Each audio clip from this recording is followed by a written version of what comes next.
The year was 2187, and Earth had been alone for nearly 3 centuries. After the colony's ships left in the early days of human space exploration, something unexpected happened. The governments of Earth decided to go silent. They shut down all the broadcast signals, stopped sending messages into the void, and focused inward.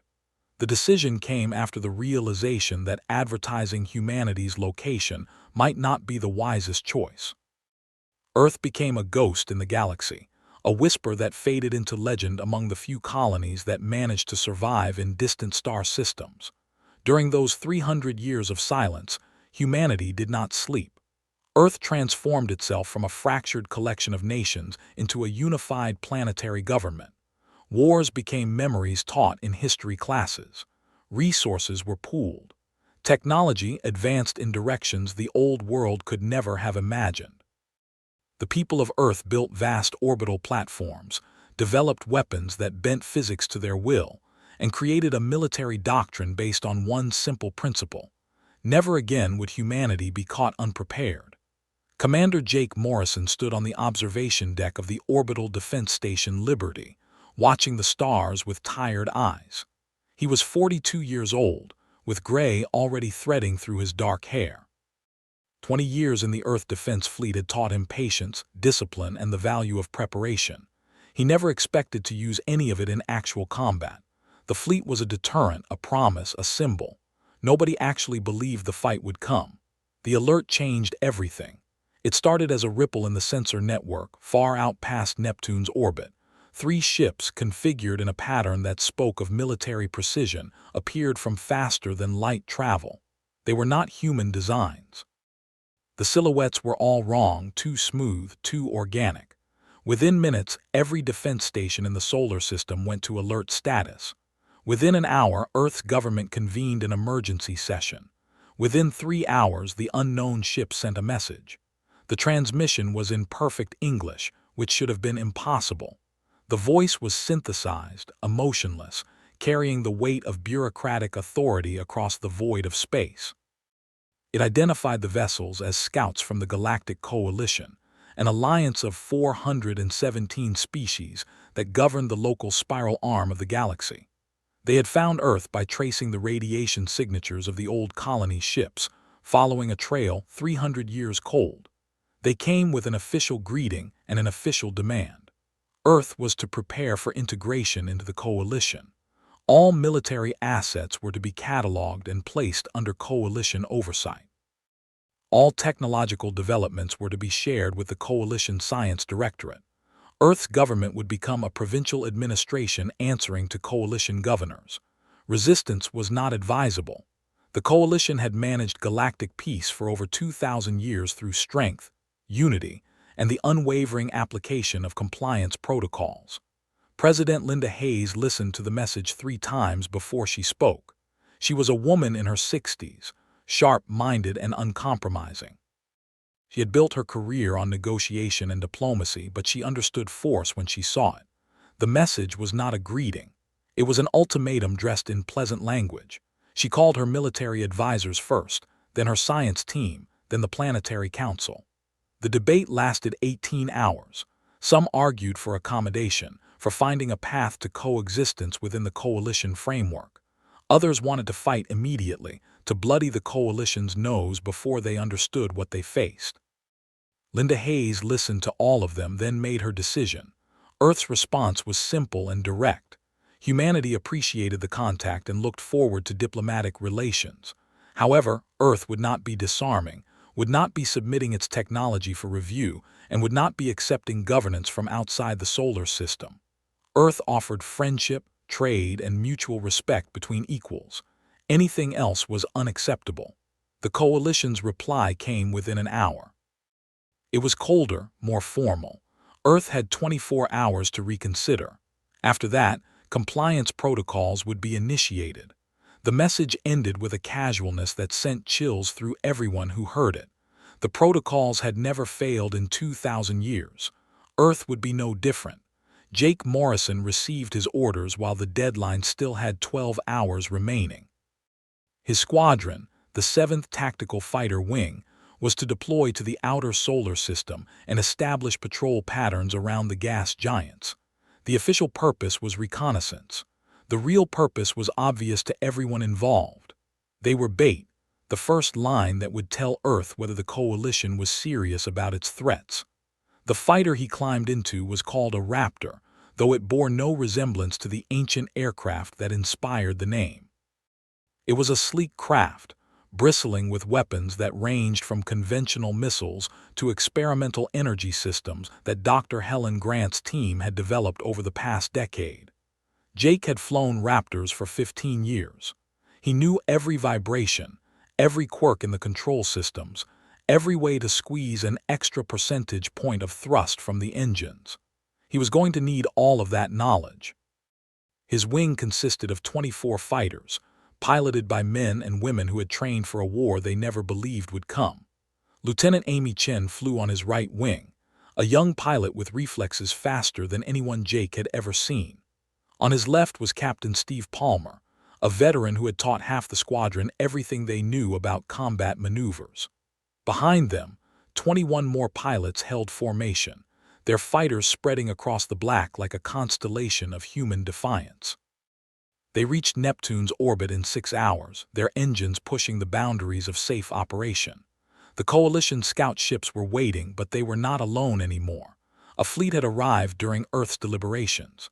60 vessels, each one larger than anything humanity had built, hung in space like monuments to overwhelming power. They made no aggressive moves. They simply waited, their presence a statement that required no words. Jake opened a channel to his squadron. His voice was steady, betraying none of the fear that coiled in his stomach. All wings maintain patrol pattern Delta. Keep your eyes sharp and your fingers off the triggers unless I give the word. We are here to observe and report, nothing more. Amy Chen's voice came back, tense but controlled. Commander, I'm reading energy buildups on 17 of those ships. It looks like weapons charging. I see it, Lieutenant. Stay calm. They are trying to provoke a response. We don't give them one. The deadline expired while they watched. For 5 minutes nothing happened. Then the coalition fleet moved. 12 ships broke formation and began accelerating toward the inner solar system. Their trajectory would take them past Jupiter, past Mars, straight toward Earth. The rest of the fleet remained in position, weapons hot, clearly waiting to see how humanity would respond. Jake's orders came directly from Fleet Command. Do not engage. Fall back to the inner defense perimeter. Let them come. It went against every instinct he had, but he followed the orders. His squadron turned and burned hard for the inner system, the coalition ships following at a leisurely pace that spoke of utter confidence.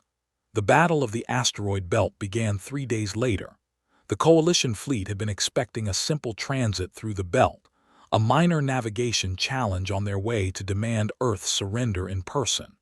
What they found instead was a nightmare of human ingenuity and preparation. The asteroids themselves had been weaponized. Over the course of a century, Earth's engineers had hollowed out hundreds of the larger rocks, installing missile batteries, railguns, and power systems. They were camouflaged perfectly, indistinguishable from the countless other chunks of stone and ice that drifted through the belt. When the coalition fleet entered the kill zone, they walked into a firestorm. Jake's squadron came in from above the ecliptic, their fighters moving in perfect coordination with the asteroid platforms. Missiles erupted from rocks that had seemed dead moments before. Railgun rounds, accelerated to a significant fraction of light speed, tore through coalition shields that had never been designed to handle such primitive but effective weapons. The enemy fleet scattered, their formation dissolving as captains tried desperately to identify which asteroids were threats and which were just rocks. Lieutenant Chen scored the first fighter kill, her energy weapons punching through a coalition escort ship's engines and leaving it tumbling through space. Captain Palmer took down 2 more in a single attack run, his missiles finding weak points in shield coverage that Earth's analysis had predicted. The squadron danced through the battle, never staying still, never giving the coalition gunners a stable target. The coalition had numbers and power, but they fought like a species that had not faced real resistance in generations. Their tactics were straightforward, their responses predictable. They expected enemies to stand and trade fire until one side's shields collapsed. They did not expect an opponent that treated space itself as a weapon, that used geometry and velocity as tools of destruction. Dr. Helen Grant watched the battle from the safety of Earth's orbital command center, her eyes tracking data streams that represented human lives dancing with death. She was 55 years old, brilliant, and plagued by the knowledge that her weapons were being used to kill living beings. She had spent her career developing defensive technologies, shields and armor that could protect Earth from any threat. The offensive systems had been developed almost as an afterthought, a way to test the principles that made the defenses work. Now those afterthoughts were tearing apart ships filled with beings she had never met, who might have families waiting for them somewhere among the stars. She forced the thoughts away and focused on the data. The coalition shields operated on frequency rotation principles, cycling through spectrum variations to disperse incoming energy. Her weapons were designed to pulse at matching frequencies, overwhelming the rotation cycle and burning through. It was working better than the simulations had predicted. The coalition was losing ships, and they were starting to panic. The battle lasted 6 hours. When it ended, the coalition fleet had lost 4 ships with 3 more crippled and leaking atmosphere. Earth's casualties were lighter, 2 fighters destroyed and 1 asteroid platform rendered inoperable. The surviving coalition vessels retreated beyond Neptune's orbit, regrouping to await reinforcements and to report that Earth was not going to be an easy conquest. Jake brought his squadron home with a mixture of elation and dread. They had won, but winning meant they were committed now. There would be no diplomatic solution, no peaceful integration. The coalition had been bloodied, and organizations that had maintained power for 2,000 years did not accept humiliation gracefully. Captain Nicole Barnes commanded the EDS Defiant, Earth's largest warship and the pride of the defensive fleet. She was a tall woman, athletic and commanding, with a reputation for both tactical brilliance and unwavering composure under pressure. She had been appointed to command the Defiant based on her performance in the war games that the fleet ran endlessly during the long peace. Now those games were becoming reality, and she felt the weight of every life aboard her ship pressing down on her shoulders. The Defiant was a kilometer long, bristling with weapons, and protected by layered shield systems that represented the peak of human defensive technology. It carried a crew of 3,000, along with a full fighter wing and enough missiles to level a small moon. It was designed to be Earth's hammer, the ship that could stand alone against a fleet and buy time for the planet to prepare. Nicole stood on the bridge, studying the tactical display that showed coalition movements throughout the solar system. The initial scouting fleet had been reinforced twice. There were now over 200 coalition vessels in or near the solar system, with more arriving every day. They were building up for a major offensive, probably targeting Earth directly in an attempt to force immediate surrender. Her tactical officer, Lieutenant Kyle Rogers, highlighted a cluster of enemy ships near Mars. "Captain, the coalition is staging near Phobos. It looks like they are preparing to use the moon as a forward base." Nicole considered the implications. Mars had a small colony, 20,000 people living in domed habitats and underground tunnels. If the coalition took Phobos, they would have leverage, hostages to force Earth's compliance. She could not allow that. "Helm, plot a course to Mars. We're going to remind our visitors that every piece of this solar system is defended." The Defiant's crew moved with practiced efficiency, each person knowing their role and executing it flawlessly. The ship broke orbit from Earth and began the burn toward Mars, its engines pushing hard enough that everyone aboard felt the acceleration pressing them into their seats. They would reach Mars in 36 hours, arriving just as the coalition began establishing their base. While the Defiant raced toward Mars, another battle was being fought in the shadows and silence of electronic warfare. Danny Fisher was not a soldier in the traditional sense. He was an intelligence operative, a specialist in signals analysis and network infiltration. He sat in a bunker deep beneath the surface of Earth, surrounded by screens that displayed information pulled from coalition communications. The coalition's encryption was sophisticated, but it was designed to protect against other coalition species who understood the underlying principles. Earth's cryptography had developed along completely different paths, using mathematical approaches that the coalition had never encountered. Danny and his team had been breaking coalition communications for weeks now, reading their orders, monitoring their debates, learning the structure of their command hierarchy. What he found was fascinating and terrifying. The coalition was not a unified empire. It was a collection of species held together by mutual interest and enforced by military power. The current campaign against Earth was controversial. Nearly a third of the coalition member species had voted against the operation, arguing that humanity's isolation was not a threat and that forced integration would set a dangerous precedent. The decision to proceed had come down to a simple majority vote, pushed through by the coalition's founding species who viewed any independent power as a challenge to their authority. More importantly, Danny discovered that several coalition species were watching Earth's defense with intense interest. They were not allies, not yet, but they were tired of coalition dominance and looking for any sign that resistance was possible. If Earth could hold out, if humanity could bloody the coalition badly enough, it might trigger a political earthquake that would reshape galactic power structures. He compiled his findings into a report and sent it up the chain to President Hayes. The information was valuable, but it also added another layer of pressure. Earth was not just fighting for its own survival anymore. They were fighting to prove that the coalition was not invincible, that species could choose their own path without being crushed under the weight of galactic bureaucracy. The Battle of Mars began with coalition forces attempting to land on Phobos under covering fire from their fleet. Nicole Barnes had positioned the Defiant in orbit around Mars itself, using the planet's mass as both cover and weapon. When the coalition transports began their descent toward Phobos, she gave the order to engage. The Defiant's main railgun fired, sending a tungsten projectile the size of a small car through the void at velocities that made interception nearly impossible. The round punched through a coalition transport's shields and hull, the kinetic energy converting to heat that turned the ship into an expanding ball of plasma. 3 more transports died in the next 30 seconds as the Defiant's weapons crew demonstrated the brutal efficiency that came from decades of training.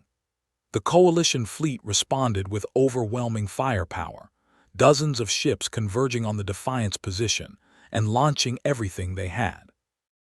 Energy beams capable of melting through armor plate lanced through space. Missiles with yield measured in megatons burned toward their target. The weight of fire was intended to crush any defender through sheer volume of destruction. Nicole had anticipated this.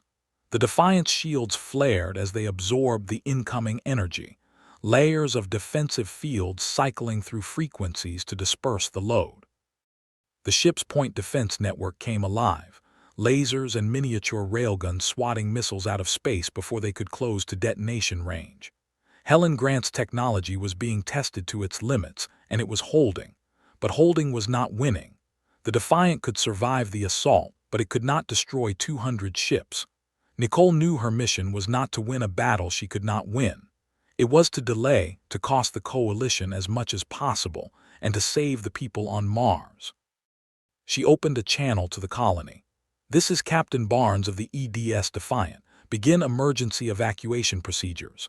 You have 1 hour to get every person into the shelters or onto transports. Move now." The colony's administrator, a man named George Patterson, responded with the calmness of someone who had drilled for this scenario 100 times. "Understood, Captain. Evacuation is beginning. We'll be clear in 50 minutes. Nicole turned to her helmsman. "Lieutenant Davis, prepare for extreme maneuvers. We're going to take this fight into the atmosphere." Mars had an atmosphere, thin and cold, but enough to create friction and heat. The Defiant dove toward the planet, the coalition fleet pursuing, their commanders convinced they had the Earth ship trapped against the planet's gravity well. What they did not anticipate was a warship designed from the beginning to operate in atmospheric conditions. with heat shielding that could handle re-entry temperatures and maneuvering systems that could use air resistance as a tactical tool. The battle in Martian skies was brutal and chaotic. The Defiant twisted through the thin atmosphere, using the planet's gravity to accelerate into attack runs, and then pulling away before the Coalition could bring their full firepower to bear. Coalition ships, designed for space combat, struggled to follow. Several made the mistake of pushing too deep into the atmosphere, their shields overheating as friction added to the energy load from weapons fire. They tumbled from the sky like burning meteorites, slamming into the Martian surface with impacts that could be seen from orbit. But numbers tell in the end. The Defiant took hit after hit, shields failing in sections, armor plating melting under sustained fire. Nicole watched her ship dying around her, watched systems fail and crew sections decompress. She had bought 47 minutes, it was not enough. She made the hardest decision of her career. All hands, this is the captain, abandon ship. Get to the escape pods and make for the surface. The colony shelters will protect you. Move now, that's an order. Her crew hesitated, unwilling to leave their captain. She made it an explicit command, using her command codes to override the bridge locks and force her officers toward the escape systems. Kyle Rogers was the last to leave, his face a mask of anger and grief as he was dragged away by two Marines. Nicole stayed at her post as the Defiant fell from orbit, its descent controlled until the last moment. She aimed the dying ship at the largest concentration of Coalition vessels, manually overriding the safety systems that tried to prevent what she was planning. The ship's reactor had been damaged, its containment failing. In a few moments, it would breach. She intended to make sure that breach happened in the middle of the enemy fleet. The Defiant struck 3 Coalition ships as it plunged through their formation, its hull breaking apart but its velocity carrying the wreckage forward. The reactor breached 2 seconds later, releasing energy equivalent to a large nuclear weapon. The explosion caught 7 Coalition vessels, their shields unable to protect against a point-blank detonation of such magnitude. Metal vaporized, crews died instantly, and the shockwave sent another dozen ships tumbling out of control. Captain Nicole Barnes died in that explosion, but her sacrifice bought time. The Coalition fleet, stunned by the ferocity of Earth's defense, pulled back to regroup. The Mars colony completed its evacuation, 20,000 people safe in shelters that could withstand anything short of planetary bombardment. Earth had lost its greatest warship and one of its finest commanders, but the message was clear. Humanity would not surrender, and every victory would be paid for in blood. Jake Morrison attended Nicole's memorial service in a chapel aboard the orbital station Liberty. Hundreds of officers filled the room, standing in silence as President Hayes spoke about sacrifice, duty, and the price of freedom. Jake listened to the words, but his mind was elsewhere. He was thinking about tactics, about the next battle, about how to turn Earth's desperation into an advantage that might actually let them survive what was coming. After the service, he was summoned to a strategic planning session. The conference room was filled with Earth's military leadership, faces grim as they studied intelligence reports and fleet dispositions. Danny Fisher was there, presenting his latest findings on Coalition communications. The Coalition is facing internal pressure, Danny explained, his voice tired from weeks of constant work. Several member species are questioning the cost of this campaign. We've inflicted casualties that the Coalition hasn't experienced in centuries, and it's creating political problems for their leadership. However, that same pressure is pushing them toward a decisive action. They need to crush Earth quickly to prove they are still in control. Admiral Catherine Ross, commander of Earth's defensive forces, leaned forward. What kind of decisive action? A simultaneous assault on Earth and our remaining outer system installations. They are bringing in additional fleets, over 500 ships in total. The attack will come within the next 72 hours. The room fell silent. 500 ships against what remained of Earth's defenders. The mathematics were brutal and unforgiving. President Hayes spoke from the head of the table. Then we have 72 hours to make sure that when they come, they find a defense that will cost them everything. Admiral Ross, deploy all reserves. I want every weapon platform active, every fighter wing in space, and every defensive system that Dr. Grant's team has developed ready for use. Helen Grant cleared her throat. Madam President, we have one experimental system that might make a difference. We have not had time to test it properly, and there are risks, but given the circumstances. Tell me. It's a planetary shield network. Generators positioned around the globe creating overlapping defensive fields. The theory is sound, but the power requirements are enormous. We would have to divert energy from nearly everything else, and if the system fails under load, the feedback could destroy the generators and cause catastrophic damage to the power grid. Hayes did not hesitate. Deploy it. If we survive, we can rebuild the power grid. If we don't, it won't matter. What else do we have? The planning session continued for hours, each department presenting their capabilities and resources. Fighter wings were assigned patrol sectors. Missile platforms received targeting priorities. Ground-based weapons were brought online, adding their firepower to the orbital defense network. Earth was transforming itself into a fortress, every resource bent toward the single goal of survival. Jake left the meeting with new orders. His squadron was to be part of the outer defense perimeter, engaging the coalition fleet as it entered the solar system and trying to break up their formation before they reached Earth. It was a suicide mission dressed up in tactical language, but Jake understood the necessity. If the fleet could strike Earth in one unified assault, the planet's defenses would be overwhelmed. His job was to make sure that never happened. He gathered his squadron in the briefing room, 24 pilots who had survived the previous battles and knew exactly what they were facing. Amy Chen sat in the front row, her young face aged by combat experience. Steve Palmer stood in the back, arms crossed, his expression unreadable. Jake spoke without notes, without false comfort. In 3 days, the coalition is going to throw everything they have at Earth. Our orders are to hit them as they enter the system, to break their formation and force them to fight piecemeal. We all know what that means. We are not expected to survive. But if we do our jobs, if we make them pay for every kilometer they advance, we might buy enough time for the planetary defenses to hold. Amy raised her hand. Commander, what happens if the planetary shield fails? Then Earth falls, and everything we have done will have been for nothing, so the shield will not fail. Dr. Grant's team is brilliant, and they have never let us down. We trust them to do their job, and we do ours. Any other questions? There were none. The pilots filed out, each one dealing with the reality of impending death in their own way. Some sought out friends and family for final conversations. Others threw themselves into pre-flight checks and equipment maintenance, finding comfort in familiar routines. A few, like Jake, simply sat in quiet contemplation, making peace with whatever came next. The coalition fleet arrived exactly on schedule, dropping out of faster-than-light travel in perfect formation. 500 ships, representing dozens of species and thousands of years of military tradition, arranged in a pattern designed to overwhelm any defense through sheer concentrated firepower. They began their burn toward Earth, engines flaring bright enough to be seen by telescopes on the planet's surface. Jake's squadron launched along with every other fighter Earth could put in space. Hundreds of small craft, each one piloted by someone who knew they were flying to their death, spread across the void like a swarm of angry insects.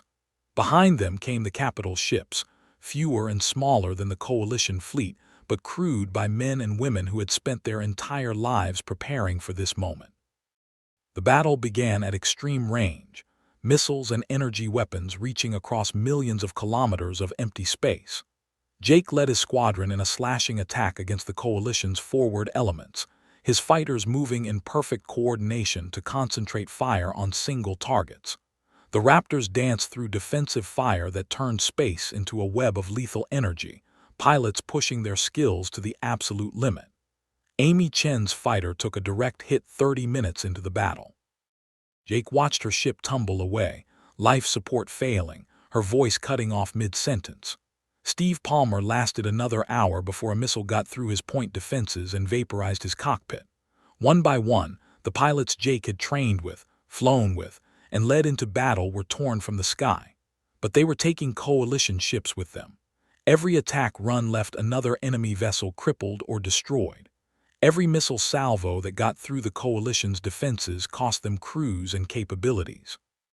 The formation the coalition had brought to Earth was fracturing, ships breaking off to deal with threats from unexpected angles, captains losing track of the overall battle plan as they fought for survival. On Earth's surface, Helen Grant stood in the central control facility for the planetary shield network. Around her, technicians monitored power flows and field integrity readouts, calling out numbers that represented the most complex engineering project humanity had ever attempted.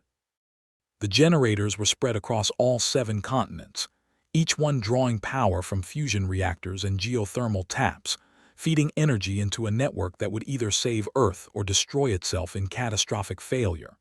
She watched the battle through tactical feeds, saw the fighters dying, saw the capital ships trading fire with an enemy that still outnumbered them 5-1. The coalition fleet was getting closer, burning through Earth's outer defenses with methodical brutality. In another hour, they would be in position to begin orbital bombardment.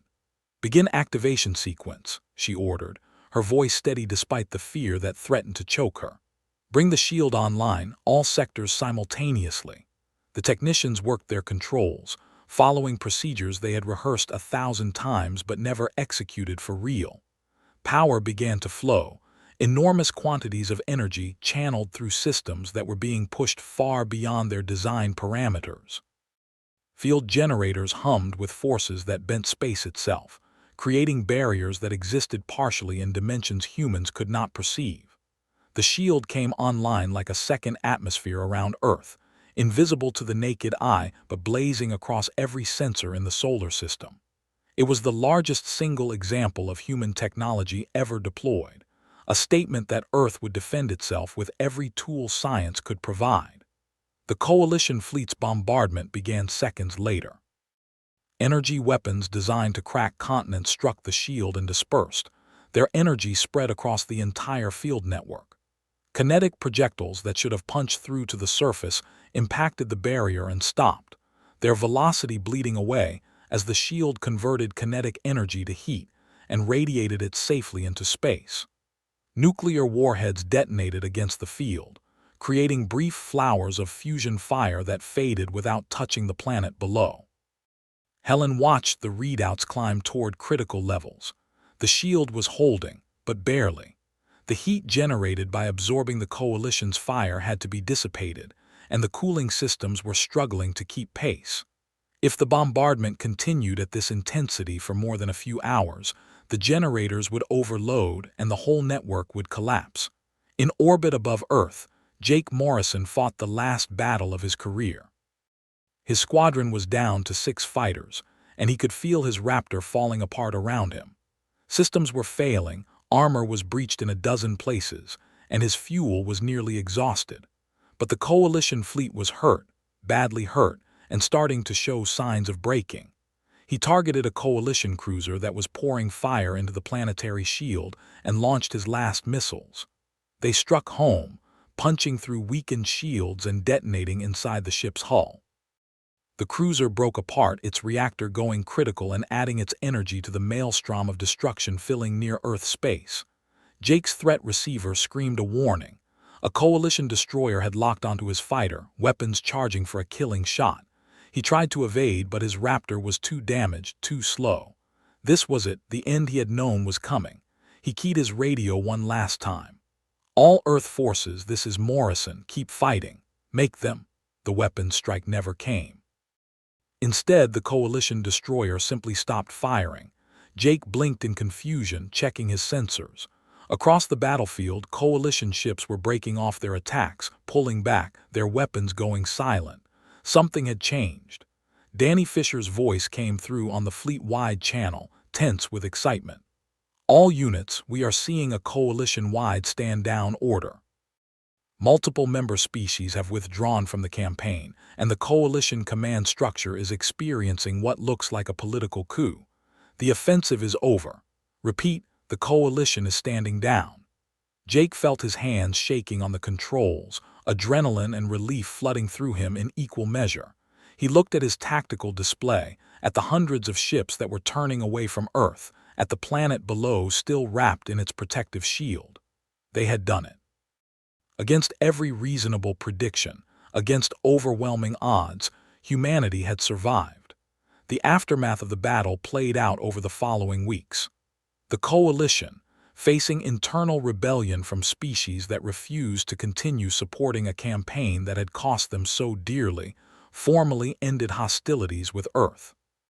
The political structure that had governed the galaxy for 2,000 years began to fragment, member species demanding autonomy and forming new alliances that bypassed coalition authority. Earth's casualties were counted and mourned. Over 15,000 dead, including Captain Nicole Barnes and 2/3 of Jake Morrison's original squadron. The planetary shield network had suffered permanent damage to 3 generators, requiring years of repair work. The orbital infrastructure had been heavily damaged, with some stations reduced to debris that would have to be cleared before they became a navigation hazard. But Earth had survived, and more importantly, Earth had proven something that species across the galaxy had believed impossible.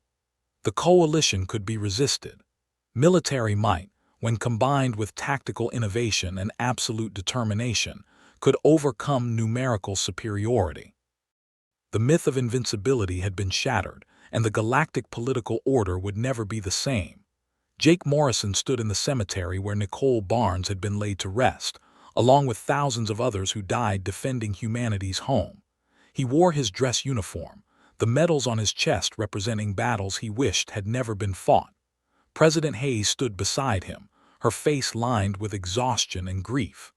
"They will tell stories about what we did here," she said quietly. "About the day Earth stood alone against the galaxy and won." "We didn't win," Jake replied, his voice rough. "We survived. There's a difference." "Is there? We are still free, still masters of our own destiny. Isn't that victory?" Jake thought about Amy Chen, about Steve Palmer, about all the pilots who would never come home. "Maybe, but it's a victory built on bones." Hayes nodded slowly. "All victories are. The question is whether those who died would think it was worth the cost." Jake had no answer to that. He could only hope that the freedom Earth had purchased with blood would be used wisely, that humanity would find a way to engage with the galaxy that did not require constant warfare. But he was a soldier, and soldiers understood that hope was not a strategy. Helen Grant worked in her laboratory, analyzing data from the SHIELD network's performance and developing improvements for the next generation of defensive systems, because there would be a next generation. Earth had been found, and even though the immediate threat had passed, humanity could never return to isolation. The galaxy knew where they were now, and not all species would be as forgiving as the coalition members who had withdrawn from the campaign.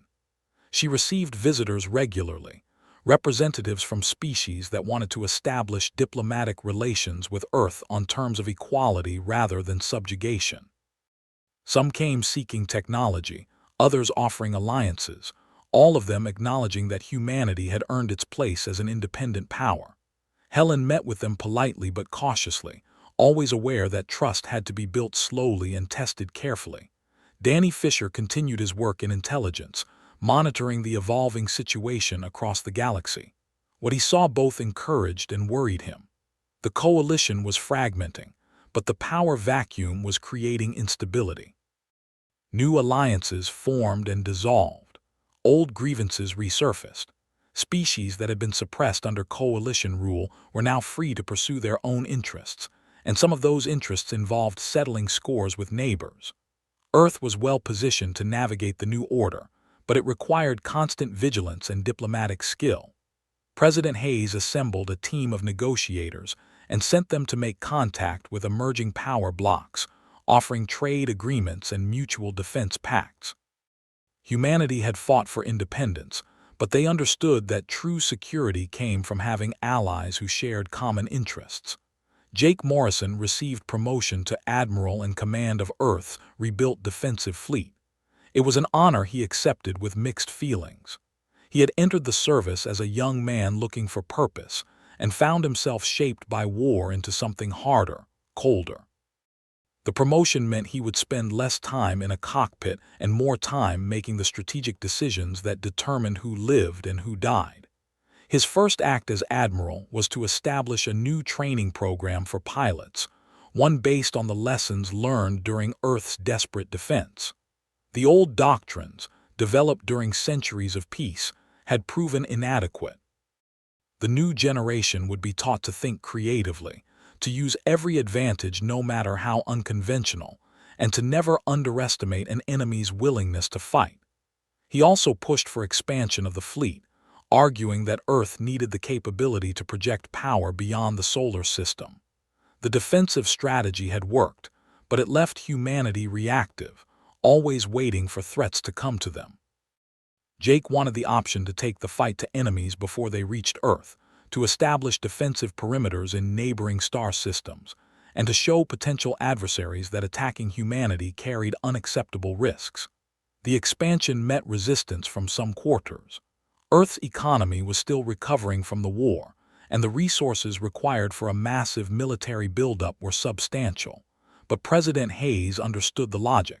The galaxy had seen Earth's defensive capabilities.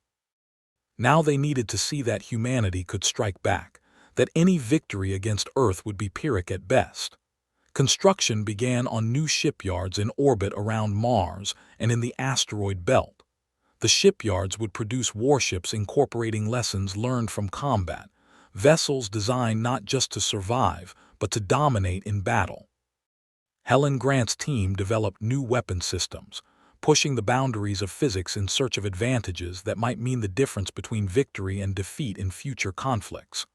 Earth also began reaching out to the human colonies that had been established centuries ago.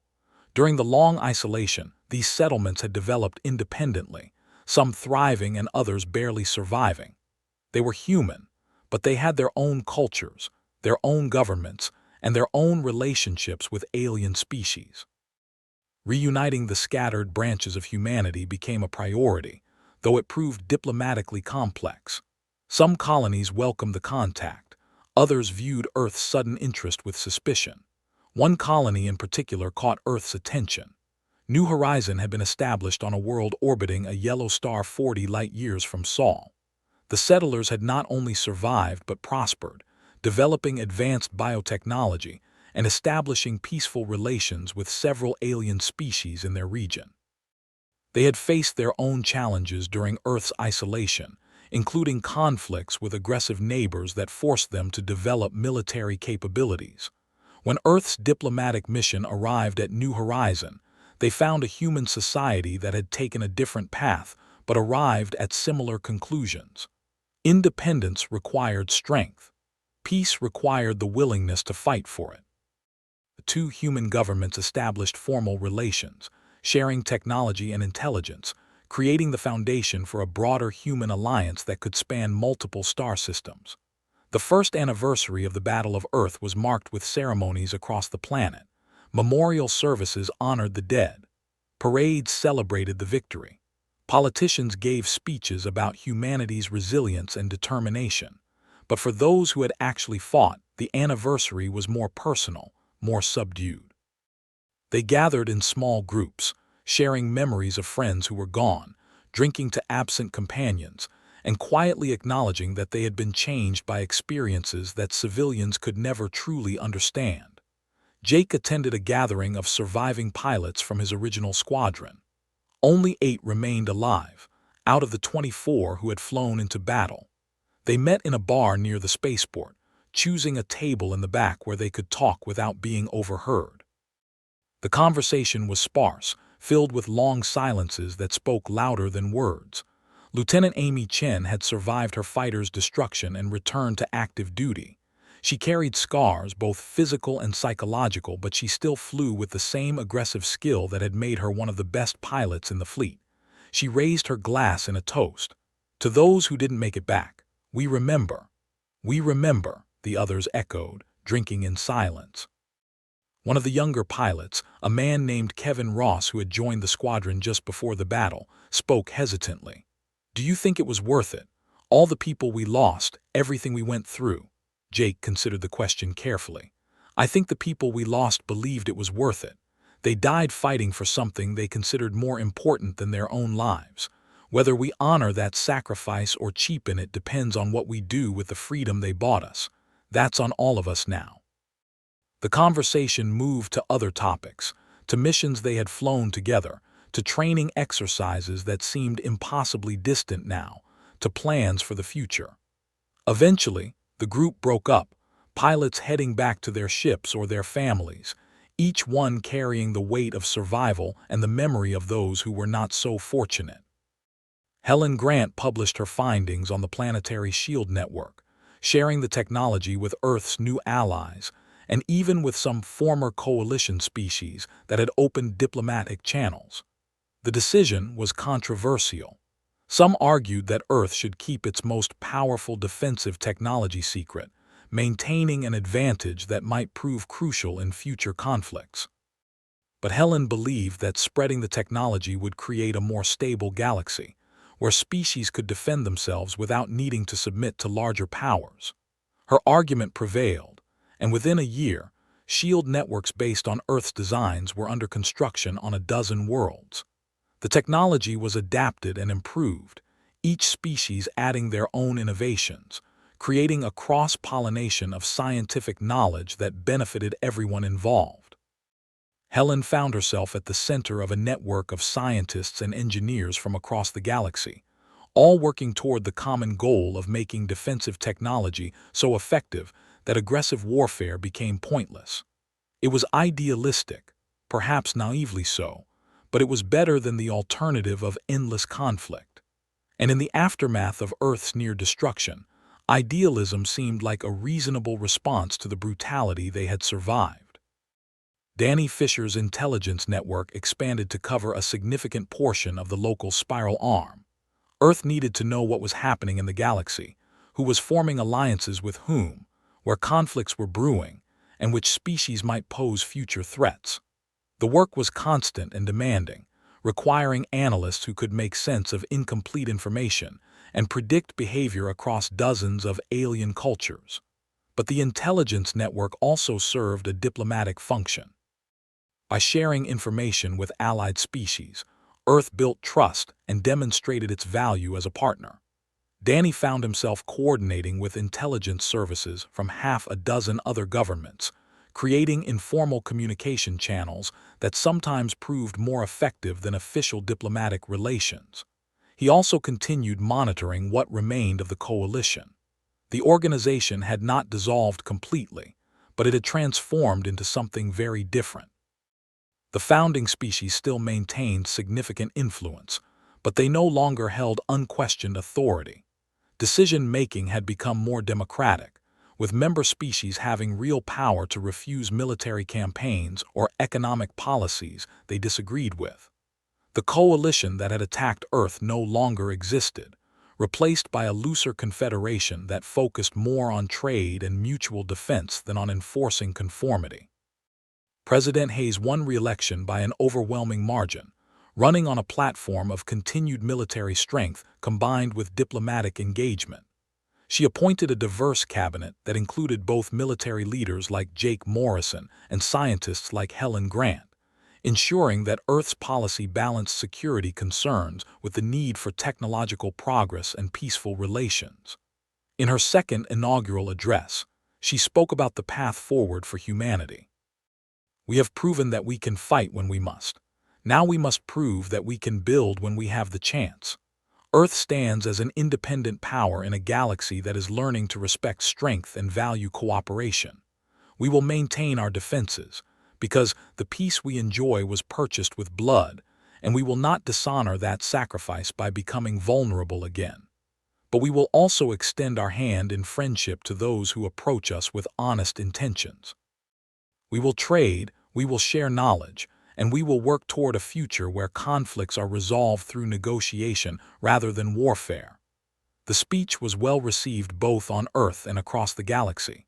Species that had been watching humanity's development saw a government that understood the balance between strength and diplomacy, between independence and cooperation.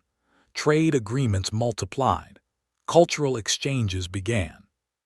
Human art, music, and literature found audiences on alien worlds, while Earth's people encountered the creative expressions of species that had been developing their own cultures for millennia.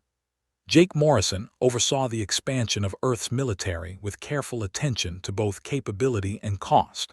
He pushed for quality over quantity, arguing that a smaller fleet of superior ships crewed by highly trained personnel was more valuable than massive numbers of mediocre vessels. The approach was proven correct in war games and exercises, where Earth ships consistently outperformed larger forces through superior tactics and technology. He also established military academies that accepted students from allied species. The academies served multiple purposes: training the next generation of officers, building relationships between human and alien military personnel, and spreading Earth's tactical innovations to allies who would benefit from them. Graduates of the academies returned to their home worlds with both technical skills and personal connection that strengthened the web of alliances Earth was building. The second anniversary of the battle passed with less fanfare than the first. The day was marked as a planetary holiday, with memorial services and moments of silence, but the frantic celebrations of survival had faded. Earth had moved beyond simply being grateful to still exist, and was now focused on building the future that so many had died to make possible.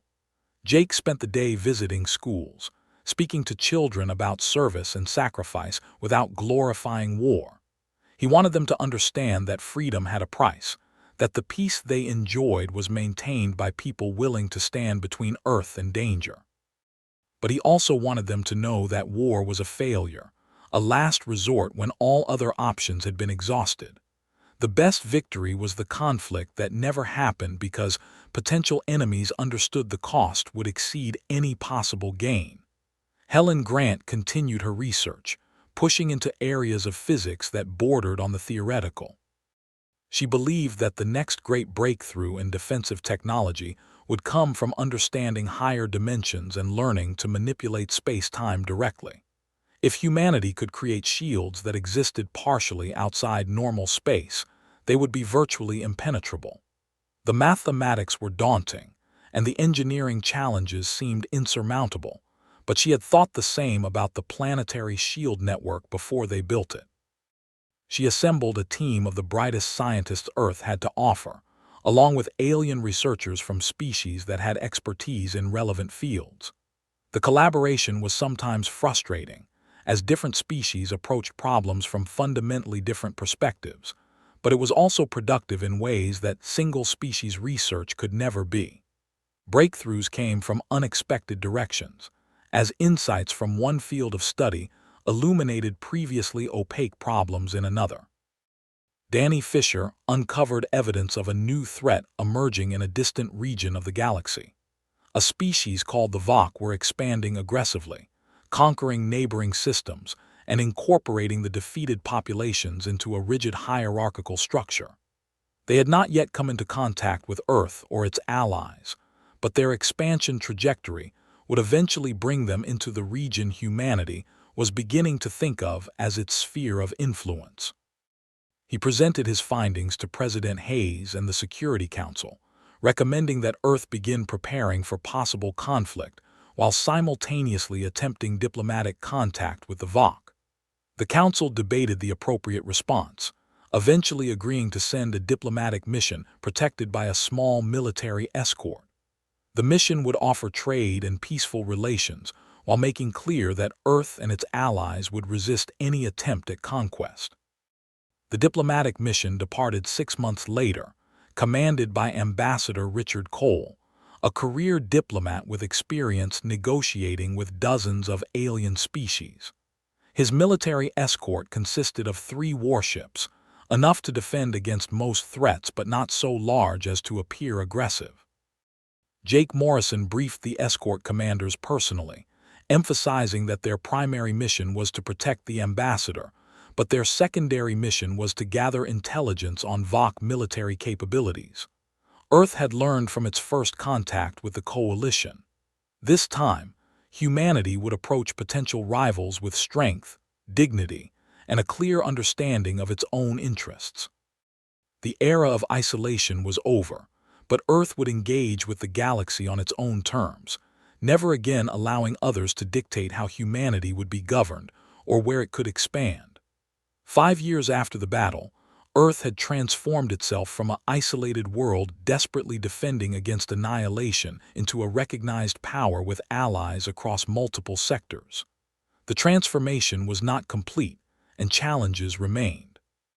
But humanity had proven it could adapt, could fight, and could thrive in a galaxy that was far more complex and dangerous than anyone had imagined during the long centuries of isolation.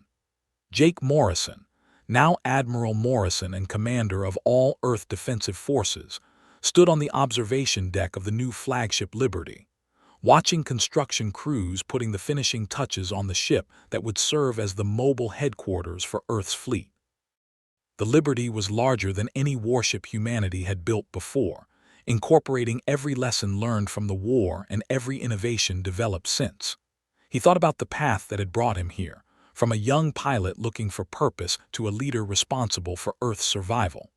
The weight of that responsibility never got lighter, but he had learned to carry it, to make the hard decisions and live with the consequences. He had also learned that strength alone was not enough. True security came from having allies, from being part of a network of mutual support and shared interests. Helen Grant joined him on the observation deck, her own ship waiting to take her to a conference on quantum field dynamics being hosted by one of Earth's scientific allies. They stood in comfortable silence, watching the stars and the ships that moved among them, human and alien vessels working together in what had once been humanity's exclusive domain. "Do you think it will last?" she asked quietly. "The peace, the alliances, all of it," Jake considered the question. "Nothing lasts forever, but we have built something worth defending and we have proven we know how to defend it. That counts for something." "It counts for everything," Helen agreed. "The galaxy is different because Earth refused to surrender. We changed the rules just by surviving." Danny Fisher's intelligence reports continued to flow in, painting a picture of a galaxy in flux. Old power structures were crumbling, new alliances forming, and the balance of power shifting in ways that created both opportunities and dangers. Earth was well positioned to navigate the changes, but it required constant attention and adaptation. President Hayes announced she would not seek a third term, believing that new leadership with fresh perspectives would better serve Earth's evolving needs. The election that followed was vigorous and contentious, with candidates offering different visions for humanity's future in the galaxy. But despite their differences, all agreed on the fundamental principles. Earth would remain strong, would honor its alliances, and would never again allow others to threaten its independence. The anniversary ceremonies continued each year, becoming less about the immediate aftermath of survival and more about honoring a defining moment in human history. The battle had become myth, the participants transformed into heroes in stories told to children. Jake Morrison found the mythologizing uncomfortable but understood its necessity. People needed symbols, needed to believe that courage and determination could overcome overwhelming odds. What the stories often left out was the cost, the thousands who died, the families torn apart, the trauma that survivors carried for the rest of their lives. But Jake made sure that the full truth was preserved in military archives and history books, so that future generations would understand that glory was built on suffering, and that war should always be the last option, not the first. Earth's colonies expanded, new settlements established on worlds throughout the region. Each colony was different, adapting to local conditions and developing its own culture, but all remained connected to Earth through ties of heritage and mutual support. The human diaspora that had begun centuries ago was finally being reunited, not through conquest or coercion, but through voluntary association and shared interests. The VOC eventually made contact with Earth's diplomatic mission. The initial meetings were tense, with both sides probing for weakness and advantage. But Ambassador Cole proved to be a skilled negotiator, finding common ground and establishing the foundation for a relationship based on mutual respect rather than dominance. The VOC remained aggressive towards some of their neighbors, but they recognized that Earth and its allies represented a force they could not easily defeat. A formal border agreement was reached, creating a buffer zone that neither side would claim and establishing communication channels for resolving disputes. Jake Morrison eventually retired from active duty, turning over command of Earth's fleet to a younger generation of officers who had learned their trade during and after the war. He accepted a position teaching strategy and tactics at the military academy, sharing his knowledge with students who would never know the desperation of fighting for humanity's survival, but who needed to understand how that survival had been achieved. Helen Grant won the coalition's highest scientific honor, presented to her by representatives of species that had once been Earth's enemies. The award recognized not just her technical achievements, but her willingness to share knowledge for the common good. She accepted with a speech about the importance of cooperation, of building networks of mutual support that made everyone stronger and safer.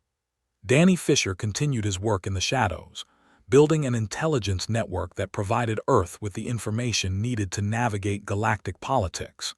He recruited analysts from allied species, creating a truly multi-species organization that could understand threats from multiple perspectives. The work was never finished, never perfect, but it was essential to maintaining the peace that so many had died to create. Earth stood as a beacon in the galaxy, a world that had faced annihilation and emerged stronger, a society that had proven that independence could be maintained through strength, wisdom, and the courage to fight when necessary. The story of Earth's defense became a symbol for species across the galaxy who sought to chart their own course, who refused to submit to larger powers simply because resistance seemed futile. The battle that had thrust Earth into total war became a turning point not just for humanity, but for galactic civilization itself.